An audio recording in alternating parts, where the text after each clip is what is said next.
por ti, para ti, de ti contigo.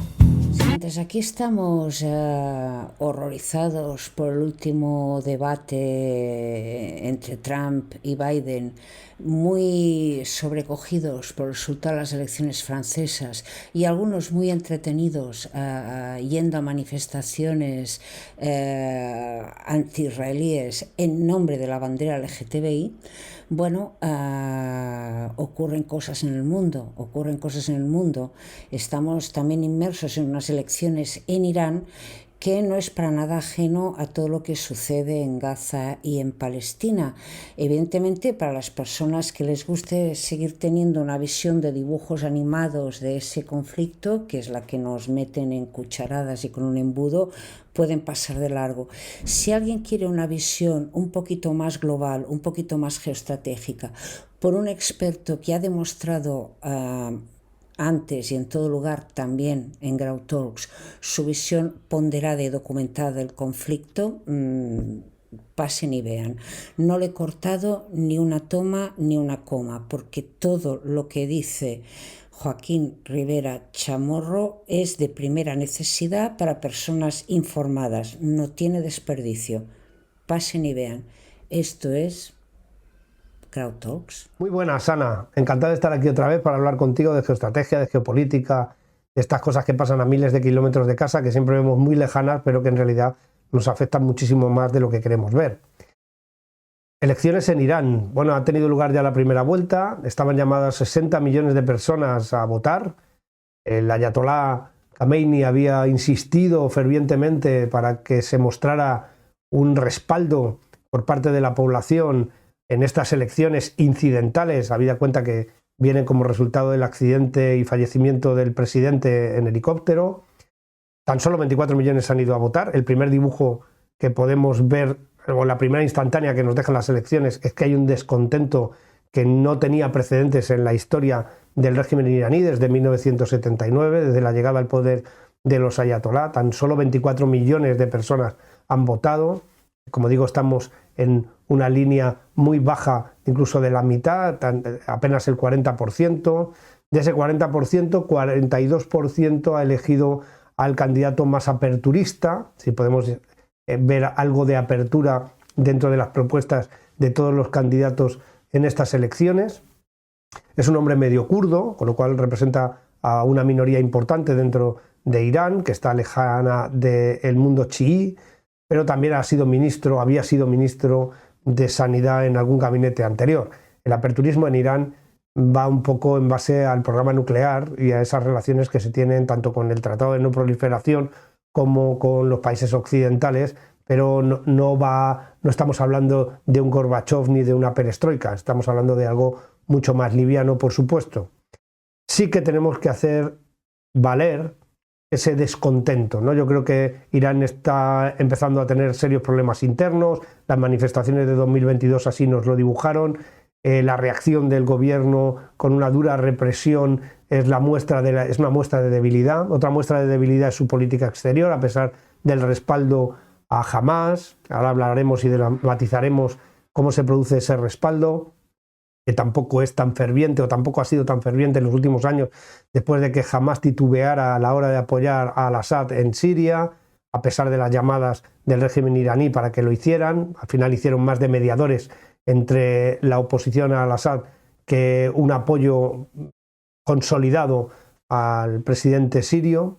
Bueno, pues como digo, Irán ahora mismo está en la coyuntura de esa rivalidad con Israel, trata de sacar la cabeza en esa disputa hegemónica regional que tiene con Turquía, con Arabia Saudí e incluso con el resto de países suníes de la zona, incluso Qatar, que está apoyando también económicamente a Hamás, ¿no? Hamás es un poco el típico hijo de padres divorciados. Por un lado recibe apoyo de Irán y por otro lado recibe apoyo de Qatar. La relación con Irán es un matrimonio de conveniencia. Hamás no deja de ser una organización suní.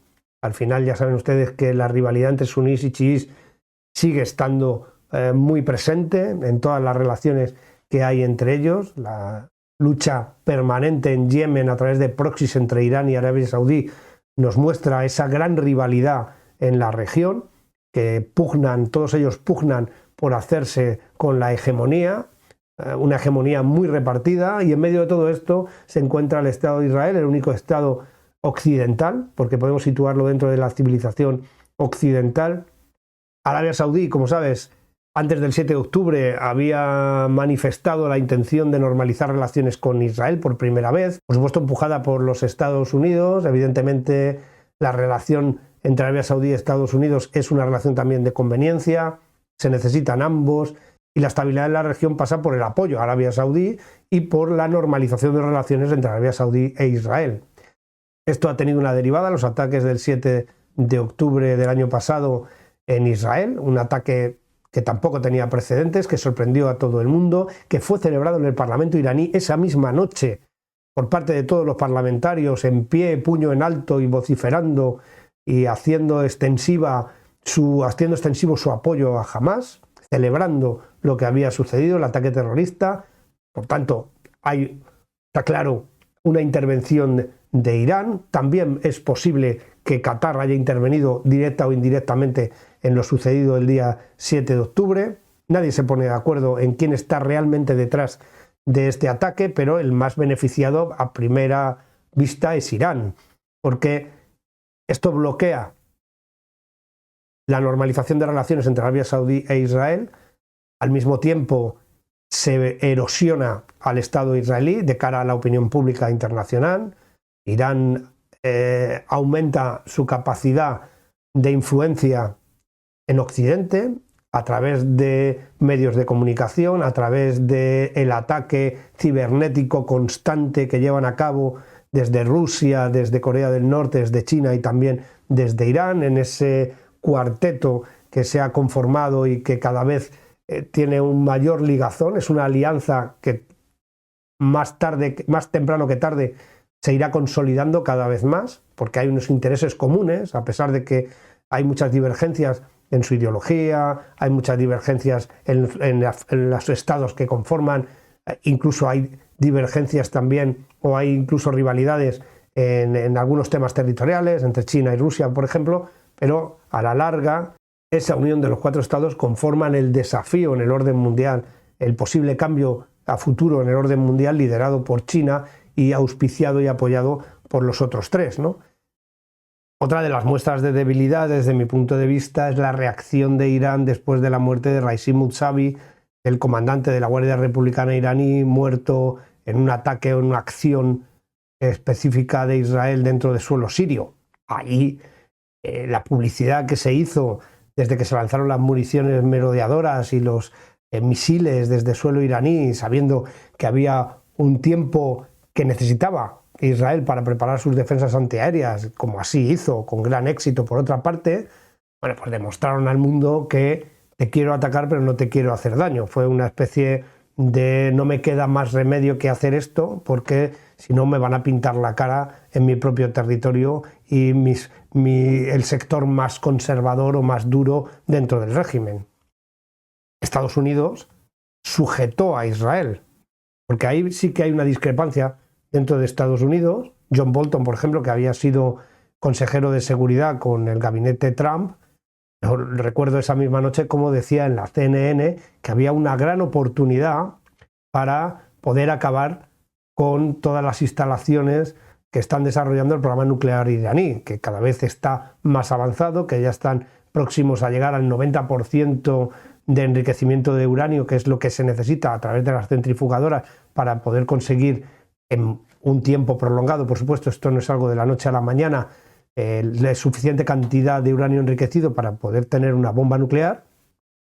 Y al final el gabinete Biden lo que hizo fue sujetar a Israel para evitar una escalada en la región. Una escalada que no conviene a nadie, pero a quien menos conviene es a Irán, porque Irán tiene una debilidad manifiesta militarmente hablando con respecto al Estado de Israel. Es cierto que Israel, para cualquier acción bélica y sobre todo sostener algo en el tiempo, porque tiene una población muy limitada y una capacidad logística también limitada, es un país muy pequeño, necesita el respaldo de los Estados Unidos. Lo estamos viendo ahora en Gaza. Si Estados Unidos no está proporcionando munición constantemente, es difícil sostener un esfuerzo bélico constante. En Irán sería una especie de guerra, que tendría que ser casi en suelo iraquí, ¿no? Si nos ponemos en las malas, porque lógicamente no hay frontera directa entre Irán e Israel, pues estaríamos hablando de algo prolongado donde Israel es incapaz de sobrevivir, como digo, sin respaldo logístico norteamericano, sin que le suministren las municiones que necesita para sus armas, ¿no? Luego ahí estamos en un juego de ajedrez que puede cambiar radicalmente cuando las elecciones presidenciales en Estados Unidos nos den un gabinete completamente distinto, como todo hace prever después del debate entre los dos candidatos que tuvo lugar hace unos días, ¿no? Y donde se mostró la debilidad de Biden y la falta de alternativas del Partido Demócrata. Creo que esto también es importante. Este tema responde al mundo del espionaje, de las agencias de inteligencia. Es muy difícil tener información veraz, no estamos dentro de ellas.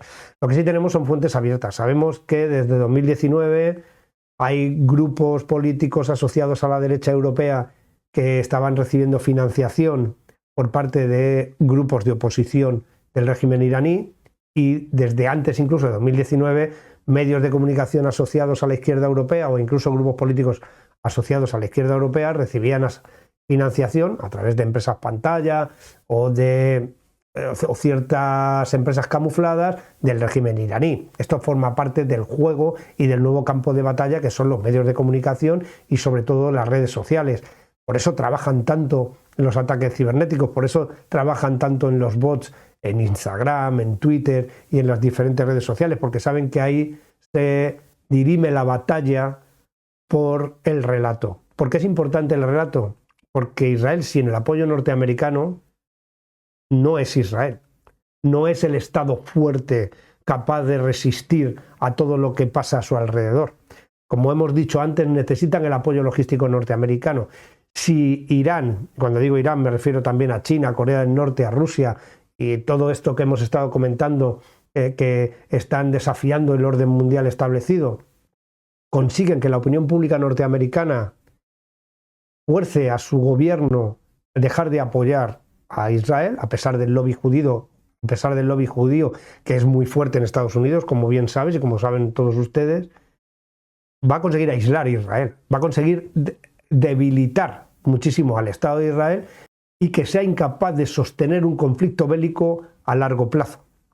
Esto es mucho más importante de lo que parece. Vamos a ver qué pasa en las elecciones presidenciales norteamericanas, porque Europa, la Unión Europea, si Trump gana las elecciones, va a tener que reaccionar. Saben que Trump, uno de los proyectos que lleva en su programa es eliminar la OTAN. Piensa que la OTAN le sale muy caro y está sufragada por los Estados Unidos. En Europa durante muchos años, prácticamente después de la Segunda Guerra Mundial, se ha dejado el tema de la seguridad internacional en manos norteamericanas y aquí nos hemos dedicado al estado de bienestar, al tema social, etcétera, etcétera. Y a la extensión de un poder blando económico a través de las naciones a nuestro alrededor, tratando de extender la economía liberal, el libre mercado, etcétera, etcétera. Ahora todo eso está cambiando. China está influyendo muchísimo en África a través de préstamos, a través de construcción de infraestructura, pero recogiendo, por supuesto, todas las materias primas que necesita para su desarrollo, ¿no? También lo está intentando hacer en América del Sur. Esto está implicando que muchísimos países que antes estaban en la esfera occidental ahora desafían a toda la estructura occidental. Lo vemos en la Asamblea General de Naciones Unidas, lo hemos visto con respecto al apoyo a Ucrania, donde ya no hay ese respaldo que solía tener Estados Unidos en sus propuestas, incluso cuando existían los dos bloques, ¿no? Ahora hay muchísimos países de los que antes llamábamos no alineados que se inclinan del lado de quienes está proporcionando ayuda, que es China en este caso, ¿no? Bueno, pues Irán está dentro de ese bloque, Irán está dentro de esa alianza necesaria o esa alianza de conveniencia en esas cuatro naciones a las que tenemos que prestar mucha atención y que el siguiente paso va a tener mucho que ver con lo que pase en las elecciones estadounidenses. Por supuesto que hay intento de influir en la opinión pública a través incluso de apoyo a grupos políticos determinados, ¿no? Bueno, yo creo que parcialmente ha quedado respondida esta pregunta. Respecto a esto, vamos a verlo en el marco europeo. En Europa y este es mi punto de vista, más allá de la influencia que pueda tener Irán directamente en partidos políticos determinados, yo creo que todo viene de una herencia de cuando existía la Comintern, la Tercera Internacional, cuando el bloque soviético intentaba influir a través de los partidos comunistas dentro de los diferentes estados europeos para mostrar un antiimperialismo, ¿no? O sea, al final la rivalidad o ese combate por la hegemonía con los Estados Unidos se erosionaba dentro de los países occidentales a través de la primera debilidad de toda democracia liberal, que es la libertad.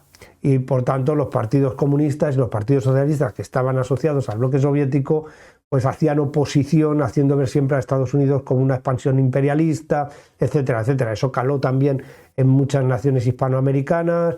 Ahí tenemos a la Cuba de Castro, luego tenemos otros, a la Nicaragua sandinista, etcétera, etcétera, que surgen en todas estas décadas, ¿no? En España el fenómeno es un tanto más tardío, porque lógicamente el régimen de Franco no va a permitir nada similar hasta que llega en los años 70 y con la muerte del dictador pues se legaliza el Partido Comunista y se hereda del resto de naciones europeas ese antiimperialismo del que estamos hablando.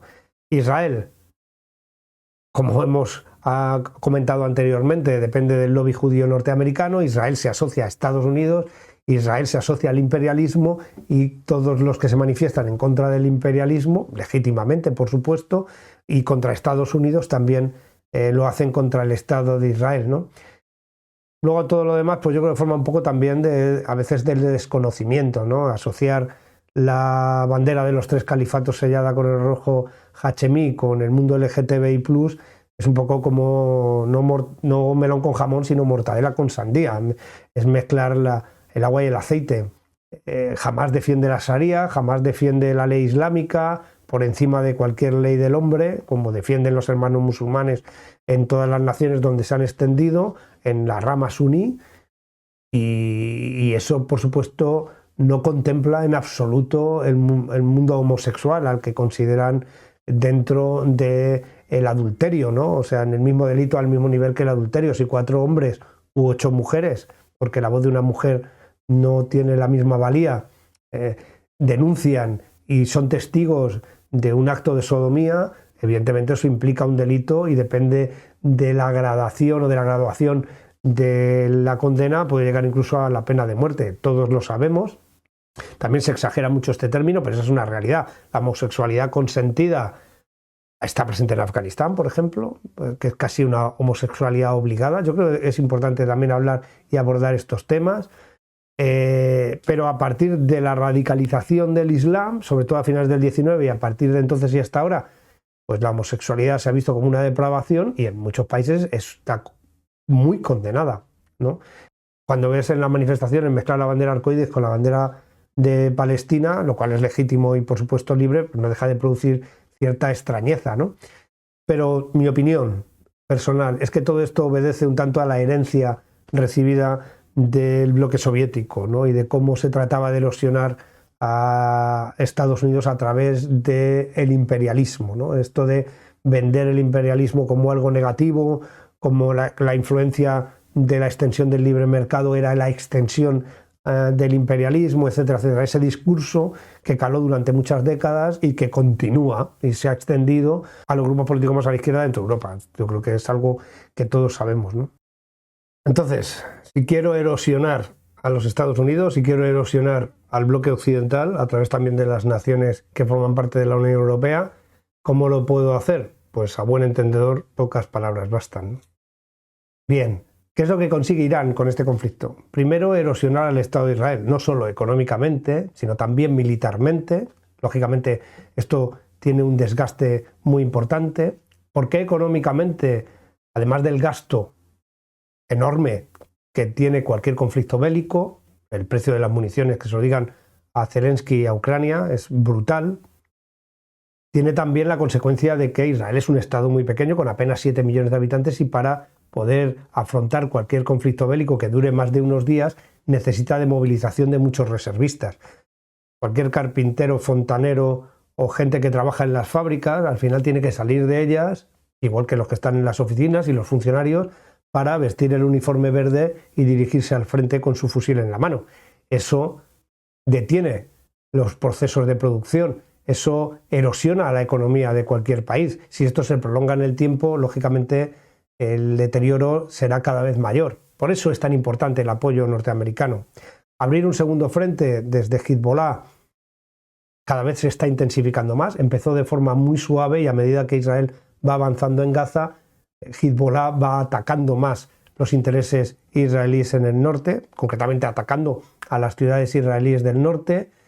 Eso distrae a una división al completo que tiene que estar permanentemente en vigilancia y contrarrestando los ataques de Hezbollah. La gente en el sur del Líbano está hasta las narices. Además, Irán juega la carta de que al sur del río Litani hay una misión de Naciones Unidas con 10.000 soldados desplegados de naciones de todo el mundo, pero entre las que están España, Italia, Francia e Irlanda, que los 4 son miembros de la Unión Europea. Eso implica una dificultad añadida para el Estado de Israel en caso de que quiera cruzar la Blue Line, la línea azul que divide ahora mismo la frontera entre Líbano e Israel y que está pactada en la resolución 1701, resolución del Consejo de Seguridad de Naciones Unidas, que por supuesto está violando Hezbollah y también viola a Israel en defensa de lo que está realizando Hezbollah. Como digo, si hay una ofensiva israelí, ya no está ahí la antigua misión del 78. Ahora hay naciones europeas implicadas con contingentes bastante grandes de soldados que están desplegados al sur del Líbano. Esto es importante y a tener en cuenta, y es una baza que Hezbollah tiene como ventaja porque Israel se lo tiene que pensar muy mucho antes de cruzar la frontera, ¿no? Aunque evidentemente si considera necesario para su seguridad volver a invadir el sur del Líbano, lo hará. El Líbano además es un estado ahora mismo con muchos problemas estructurales, casi podemos situarlo dentro de un estado fallido, y Hezbollah es cada vez más protagonista, no solamente en el sur del Líbano, sino en el resto del país, ¿no? E incluso trata de ejercer influencia sobre Chipre, que es un país que forma parte también de la Unión Europea. O sea, estamos ahí en un juego que cada vez da más visos de peligrosidad en cuanto a una posible escalada, ¿no? Como vemos, ahí ya tiene Irán una ventaja. Primero, la erosión del Estado de Israel. Segundo, unificar el criterio de los países musulmanes, sean sunitas o chiitas, con respecto al Estado de Israel. Y por tanto, evitar la normalización de relaciones entre los estados sunís, sobre todo Arabia Saudí, que es el enemigo de Irán, para que se aislara al Estado iraní. Por tanto, ahora lo que estamos asistiendo es a un aislamiento, una vez más, del Estado de Israel. Por otra parte, también erosiona la política interna israelí. Al final, Israel es un Estado democrático de derecho como cualquier Estado europeo.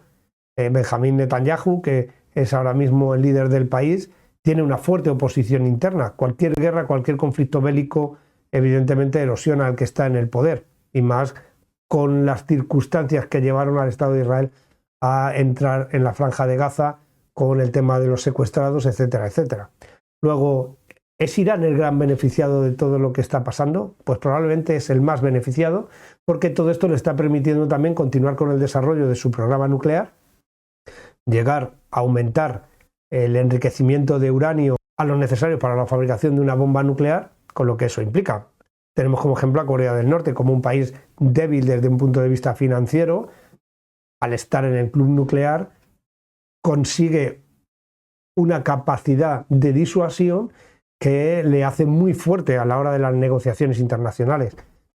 ¿Esto lo está consiguiendo Irán? Lo está consiguiendo. E incluso podemos asistir dentro de poco a la amenaza de salirse del Tratado de No Proliferación al que está sujeto y que es ahora mismo, a través de los agentes que están en Irán, los representantes del Tratado de No Proliferación, los únicos que están vigilando el desarrollo del programa nuclear de Irán no llegue al límite que nadie quiere, que es el de la fabricación o la construcción de cabezas nucleares para sus misiles, ¿no? Eso sería una amenaza directa a la Unión Europea, por ejemplo. Pero sobre todo al Estado de Israel. Bueno, la exención de la limitación de los ortodoxos no deja de ser una apuesta por la igualdad y también una muestra de que son necesarios todos los hombres y mujeres que sean posibles para llevarlos al frente. Es lo que está pasando en Ucrania también. Después de 3 años de guerra se necesita a cualquiera que pueda empuñar un arma. En Israel, en el año 49, creo recordar, cuando se liberó a los ortodoxos de esta obligación, estábamos hablando de apenas unos centenares y que se supone que eran estudiosos que se dedicaban al estudio de la Torá y a estas vinculaciones religiosas, ¿no? En este momento estamos hablando ya de decenas de miles y no todos ellos ya se dedicaban únicamente al estudio. Digamos que se había corrompido un tanto esta ventaja. Yo creo que mucha gente en Israel, seguramente la mayoría, estaban a favor de que los ortodoxos tuvieran que asumir los mismos riesgos y penalidades que el resto de la población. Como te he dicho antes, en Israel todo el mundo es un soldado, ¿no? Hombre o mujer. Los hombres hacen un servicio militar de 3 años y las mujeres de 2. Luego yo creo que esta medida se habrá visto con buenos ojos por la mayoría de la población israelí. En cuanto a los problemas internos, Israel es un país que tiene un parlamento muy atomizado, con muchísimos grupos políticos, con muy pocos representantes cada uno, siempre tienen que formar coaliciones. Ya Netanyahu estuvo en la picota antes del inicio de la operación Northern Shield en 2018 por presuntos problemas de corrupción, la operación que se llevó a cabo precisamente en el norte de Israel contra unos túneles que se supone había excavado Hezbollah para precisamente violar la resolución 1701 de la que hemos hablado anteriormente, pues desvió la atención de esos casos de corrupción. Muchos piensan que ya se conocía que los túneles estaban atravesando la Blue Line, que estaban llegando a territorio israelí y que Benjamín Netanyahu utilizó esto como excusa para iniciar una operación que desviara la atención de las críticas internas. Yo creo que han tenido problemas internos siempre como todas las democracias y han tenido rivalidades como todas las democracias. No hay una postura uniforme a la hora de interpretar el conflicto, porque es algo donde están muriendo jóvenes israelíes, donde están muriendo también muchos palestinos. Es lógico que haya muchas discrepancias a la hora de llevar a cabo las operaciones. Es lógico que Netanyahu esté en la picota y creo que lo veremos en las próximas elecciones, ¿no? Si esto le va a pasar factura o, por el contrario, como suele pasar en Estados Unidos, con algunos pequeños conflictos, sobre todo a los candidatos del Partido Demócrata, como Clinton, como Obama, pues le han venido bien incluso para ganar popularidad. Nunca se sabe exactamente en clave interna cómo esto puede repercutir en el Estado de Israel. Lo que sí es cierto es que Irán siempre es el gran beneficiado, porque Netanyahu representa también la parte más conservadora dentro de los partidos políticos en el Estado de Israel. En resumen, puntos que creo que tenemos que tener presentes. 1. Las elecciones de los Estados Unidos, fundamental para el desarrollo del conflicto. ¿Qué va a hacer Donald Trump en caso de que gane las elecciones con respecto al Estado de Israel, con respecto a la guerra en Gaza? ¿Qué va a hacer también con respecto a la guerra entre Rusia y Ucrania? Porque eso va a afectar directamente a la Unión Europea. Al final todo esto va encadenado. En segundo lugar, ¿qué va a pasar con los Estados Unidos en la relación con Irán en el futuro? Y esto va a conseguir que se limen las asperezas, que se detenga el conflicto en Yemen, por ejemplo, y que se lleguen a algunos acuerdos. Es posible que haya ciertas repercusiones y que todos a la hora de la reconstrucción de la Franja de Gaza quieran ser partícipes de ella y quieran colaborar. Lo veremos en los próximos meses. Las elecciones en Irán, ¿qué va a pasar en la segunda vuelta? Si el candidato que ha obtenido mayor apoyo y que, como hemos visto, es un poco más aperturista, consigue refrendar esos resultados, bueno, pues si es cierto que va, al menos en el programa nuclear, que es lo que más nos preocupa directamente ahora mismo y a corto plazo, se va a ver afectado o no. Y por último, ¿qué va a ocurrir? Que yo creo que es ahora mismo el siguiente paso en el sur del Líbano contra Israel, Hezbollah contra Israel, ¿no? Si eso va a derivar en otro conflicto o, por el contrario, simplemente va a tener cierta continuidad en esa especie de intercambio de misiles o de cohetes en baja intensidad y se va a mantener ahí, que yo creo que no va a ir más allá. Entre otras cosas porque Israel no está para tener dos frentes en dos conflictos de alta intensidad al mismo tiempo, porque el de Hamás, aunque sea un conflicto asimétrico, es de alta intensidad, implica muchísimas unidades e implica muchísimo gasto, ¿no?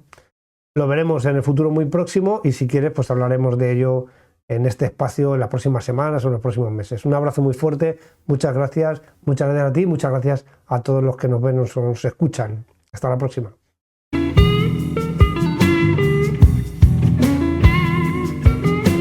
Grau Talks posa llum i verd i a la foscor